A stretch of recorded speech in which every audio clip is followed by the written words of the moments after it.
Well, first I have to say, I wish they taught boundaries at school because I don't think I probably learned about this until I was about 45. Through obviously some conflicts with relationships and standing up for myself. Whereas before I think I was such a people pleaser that even though I wouldn't have used those words necessarily, it was just innate in me to try and keep the peace. But I think now what I've learned is first you have to visualize your boundaries. You have to know what your boundaries are. And from then you are able to communicate them. And that includes learning to say no.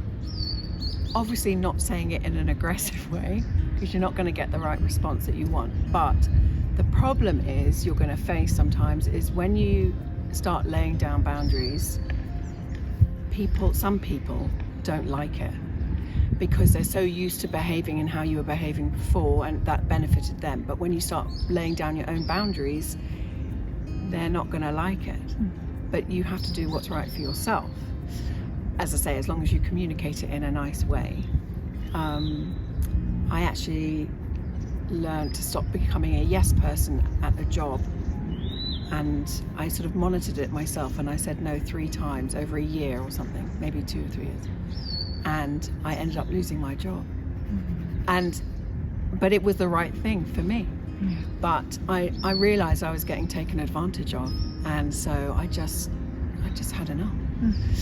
So sometimes when you lay those boundaries down, it's important to take time for yourself just so that you are internalizing them and also just sort of anchoring those boundaries.